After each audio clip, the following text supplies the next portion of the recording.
ñenn ñi naan dañ ko war a génnee dugal Bamba Dieng c'est pas logique. Déedéet parce que derrière Nicolas qu'on le veuille ou non si on suit les critères de Pape Founa Thiaw mais derrière Nicolas Jackson chez Chérif Ndiaye derrière Chérif Ndiaye c'est Habib Diallo. derrière Habib Diallo waaw mais quand même Bamba Dieng il peut bousculer la hiérarchie parce que tamit ni ma gis actuellement mu koy performer en club je vois quand même que ne il a envie vraiment de montrer quelque chose en sélection. Bamba Dieng est un joueur qui a disputé la Coupe du Monde 2022. Bamba Dieng est un joueur qui a remporté la première Coupe d'Afrique des Nations en 2021. Bien sûr. Et il a été même, on se rappelle de son penalty clinique bi mu dugaloon face au tiro bi. Malgré la pression et tout. te man li ma gën waaw foofu laa doon ñëw. parce que man li ma gën a neex ci Bamba Dieng mooy dafa am fit. il n'a pas peur. et c'est un joueur boo xamante ne il est polyvalent. parce que en équipe nationale du Sénégal sous l'ère Aliou Cissé seetaan nañ ko mu football comme excentré. excentré gauche excentré droite parce que am na une vitesse. et nekk na tamit un renard de surface opportuniste la il sait où se placer. donc si il est compétitif si il est régulier comme ni mu koy defee nii au niveau de la Ligue 1 ci équipe bi di Lorient Abdourahmane mais kenn du laam-laamee ndax Pape Thiaw dina ko woo wala du ko woo. am na beneen attaquant boo xamante ne tamit maa ngi suivre ses performances. muy Mbaye Diagne. waaw Mbaye Diagne aussi on parle moins de lui. Mbaye Diagne mi ngi dugal ay buts. oui mi ngi dugal ay buts am léegi nag il avait eu un passage un peu mitigé on va pas rentrer trop dans les détails mais tamit nekk na ay statistiques yoo xamante ne il faut que ñu koy topp tuuti. parce qu'ils sont en train de représenter les couleurs du pays ils sont en train de représenter le Sénégal. il fait quasiment partie des meilleurs buteurs au niveau des différents championnats Mbaye Diagne. donc loolu tamit nañ koy jël en considération mais jamono jii nii je pense que Bamba Dieng moom moo nekk devant. et man à la place de Boulaye Dia actuellement nii je mettrais Bamba Dieng. mais waaw. oui parce que bien vrai que Boulaye a toujours la confiance de Mauricio Sarri c'est pas des critiques qu'on fait. mais jamono ji équipe nationale du Sénégal c'est un luxe. Abdourahmane dama koy waxaat fii cette équipe là actuellement luxe la il faut oser le dire. et les places sont très chères et Pape Thiaw l'a toujours dit l'a toujours signifié nee na man je convoque des joueurs qui excellent je convoque des joueurs yi nga xamante ne ils sont performants avec leur club. Bamba Dieng est performant avec Lorient quasiment 8 buts en 6 matchs donc tu peux pas te passer peut-être de tous ces critères yi nga xamante ne joueur bi mi ngi koy am actuellement nii donc je pense que s'il est dans cette continuité fii ak mondial c'est sûr qu'il fera partie des joueurs yi nga xamante ne Pape dina leen yóbbu ci coupe du monde bi ñuy def. alors je vois la réaction des internautes ñoom aussi tamit ils sont très actifs concernant le sujet de Bamba Dieng et les attaquants de notre équipe du Sénégal donc la question kan moo nekk ci ginnaaw Jackson donc il y a certains qui parlent de Chérif Ndiaye, il y a d'autres aussi qui parlent de Boulaye Dia mais en tout cas Bamba Dieng il est parti pour briser boobu les hiérarchies donc vu ce qu'il propose en club je pense bien qu'il mérite quand même une convocation. xam nga Chérif. bi joueurs yi di tàggatoo fii dañoo ànd stade Léopold Sédar Senghor. ma seetaan Chérif. Chérif Ndiaye. waaw. oui. maanaam je l'ai regardé de près. mais c'est quelqu'un qui peut amener quelque chose. par moment. mais quand même. oui je suis d'accord qu'il peut amener quelque chose. waaw là je suis d'accord mais quand même. même à la finale on a vu quand même on a une occasion pour faire le 2-0 mais il a raté quand même cette occasion là. même ci demi-finale bi aussi am na ko tamit mu raté ko. avant finale bi. oui. bon il a été buteur. lors du premier match. oui. sur une passe de Cheikh Tidiane Sabali.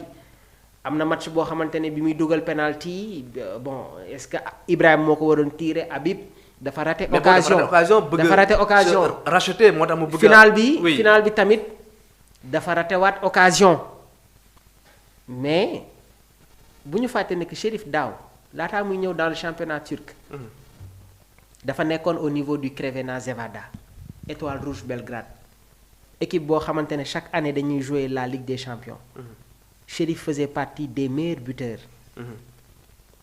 match yi nga xamante ne équipe am daf ko jouer en Ligue des Champions je parle bien en Ligue des Champions dafa dugal ay buts dugal ay buts ci championnat donc ay performance am loolu moo tax ñu indi ko ci tanière bi beneen mbir bi tamit mooy par moment les joueurs ont un peu de problème pour s'adapter automatiquement au climat de la tanière bien vrai que nag jamono ji amatul benn temps boo xamante ne dañ koy may joueur mais un joueur comme Nicolas Jackson laataa muy dugal buyam mais il a pris énormément de temps pour s'adapter au climat de la tanière donc aujourd'hui qu'on le veuille ou non man je me réfère sur les chiffres je me réfère sur les minutes jouées derrière Nicolas Jackson au poste de numéro 9 temps de jeu bi nga xamante ne Chérif Ndiaye am na ko Habib Diallo amu ko Boulaye Dia amu ko je défends pas un joueur man j'ai pas l'habitude même de critiquer un joueur mais damay topp rek chiffres au fait c'est les chiffres qui sont en train de parler mais compétition bi nga xamante ne moom la ñuy jëm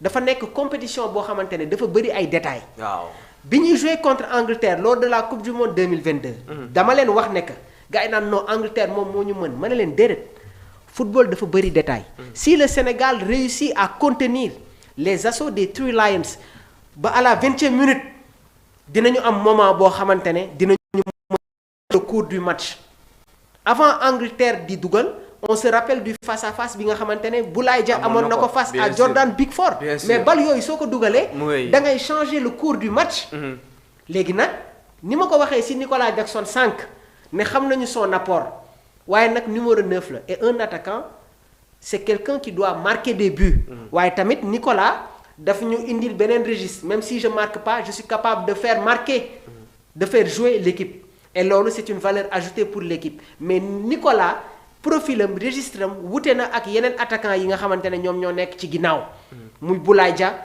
muy Habib Diallo muy Chérif Ndiaye amaana Boulaye moo xaw a nuroo ak moom tuuti mais Habib Diallo ak Chérif Ndiaye ñoo xaw a nuroo parce que c'est des attaquants yi nga xamante ne li ñu leen di doyee mooy qu'ils marquent des buts léegi li Chérif raté ci final bi man duma ko baal de te nag loolu moom dina ma ko fay laataa coupe du monde bi di ñëw occasion bi nga xamante ne raté na ko ci final bi gars yi baala guñ ko de bien vrai que ñun ñoo gagné c'est vrai pour te dire rek à un certain niveau de la compétition am na leen loo xamante ne vraiment au fait le football évolue et pourquoi parce que bu gisee may wax ci Chérif Ndiaye c'est valable aussi pour Jackson bien vrai qu'il participe ci jeu bi mais quand même devant les buts il reste quand même il y a beaucoup de déchets yi nga xam ne war na ko corriger pourquoi tamit les Sénégalais insistent ci le cas de Bamba Dieng parce que on voit quand même wax nga ko sànq c'est un renard de surface te quand même c'est un tueur alors coupe du monde lañu jëm coupe du monde c'est réalité bokkul ak les réalités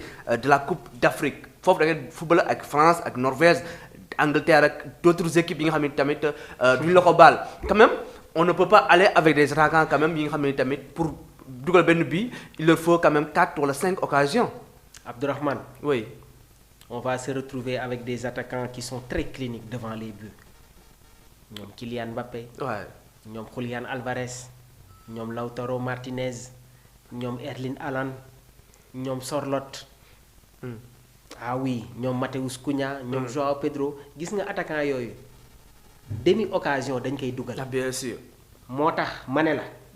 muy Nicolas Jackson muy Chérif Ndiaye muy Habib Diallo muy Boulaye Dia ces 4 attaquants là li ñu war a gën a travailler jamono ji mooy adresse devant les buts parce que am na leen loo xamante ne du entraîneur moom moo la koy jàngal. yow yaay dem nga liggéeyal ko sa bopp.